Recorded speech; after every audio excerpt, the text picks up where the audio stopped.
எல்லாம் அரசு தொழில். பனை சார்ந்த தொழில், தென்னை சார்ந்த தொழில், நிலமும் வளமும் சார்ந்த தொழிற்சாலை, வேலை வாய்ப்பு வளர்ச்சி. உன்னுடைய தொழிற்சாலை காற்றை நின்றாக்கும், நீரை நின்றாக்கும், நிலத்தை நின்றாக்கும். என்னுடைய தொழிற்சாலை எதையும் செய்ய என்ன கேள்வியும் இருக்கிறது.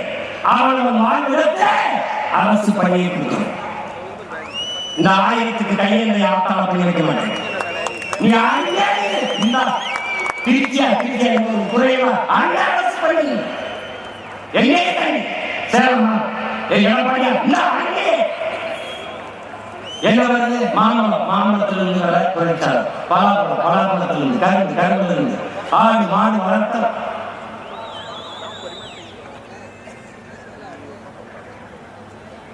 உனக்கு சிரிப்பா இருக்கு.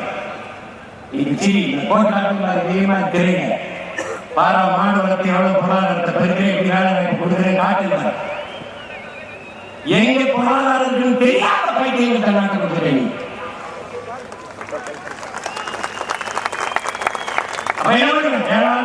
பசி சொல்லிட்டார். பால் மட்டும் இருந்தாங்க பசியை சொல்ல நடக்கின்றார். பால் முழுமையான உணவு. பிறந்த உடனே தாய்மாரி 1.5 ஆண்டுகள் பால் வாங்கி குடித்தோம்.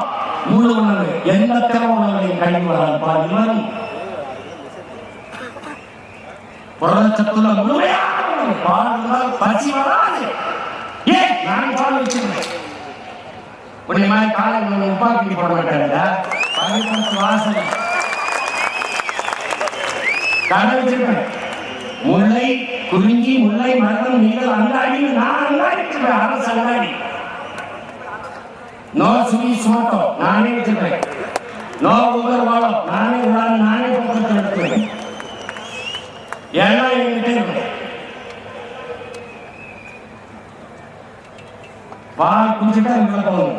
முட்டை வைப்பேன். நாட்டுக்கோழி பண்ணை வச்சிருப்பேன். 5000 ஏக்கர் 2000 ஏக்கர் 3000 ஏக்கர் பண்ணை இருக்கும். உனக்கு வைக்க மாட்டேன். நீ நான் வச்சிருவேன்.